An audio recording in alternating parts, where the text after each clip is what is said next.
director Mark Neale, director of Charge, which we're about to see a special screening of.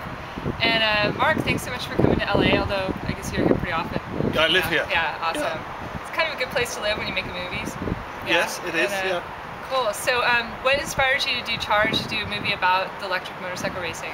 Well, it started when Michael Sis got in touch with me, and we thought that we could get Discovery to commission it, and we couldn't.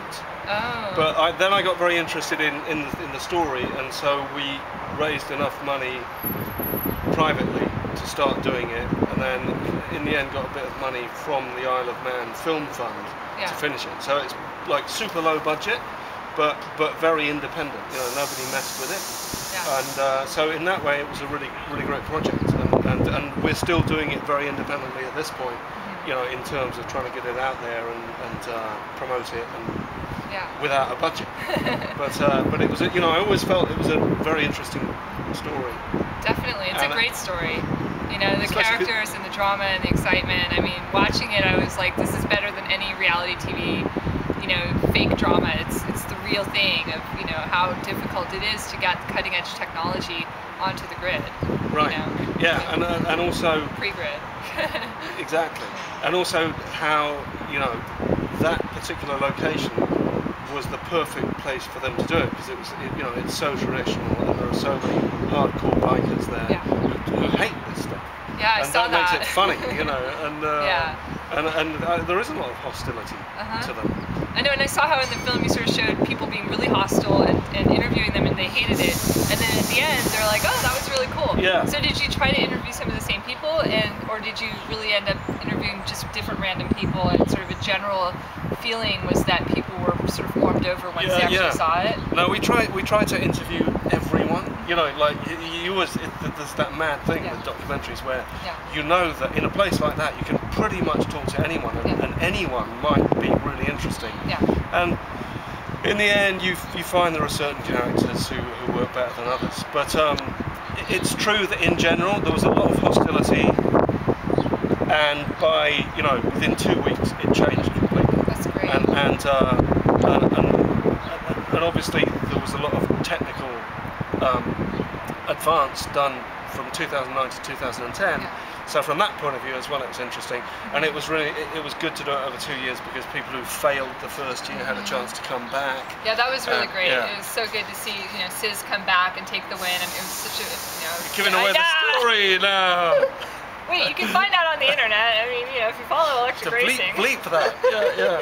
So, yeah, and it was so great to see, you know, some more really great racing this year, even though the grid is smaller.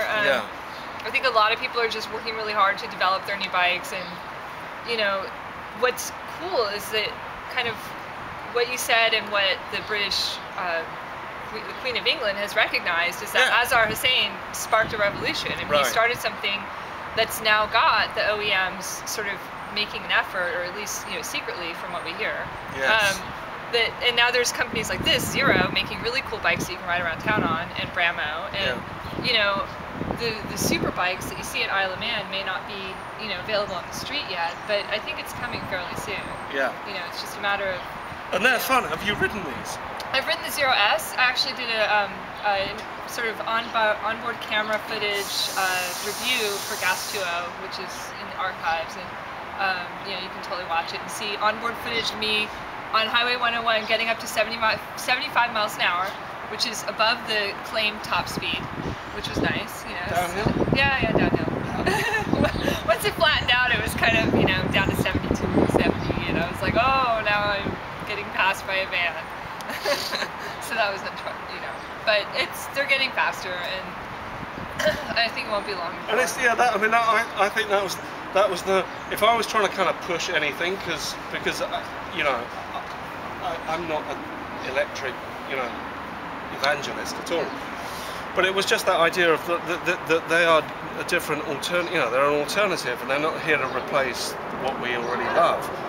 But they're really cool in their own right, and especially now they're starting to go fast. They're definitely a really cool experience. It's the latest technology, and it's something that, you know, at some point when gas is $10 a gallon in US, people might start thinking about getting something that doesn't cost so much to run. Like, you know, they just pull up out front and plug in, and it's all good. So it's so. Well, it's their electricity bill though. Yeah, but it's like pennies. It's pennies. Yeah.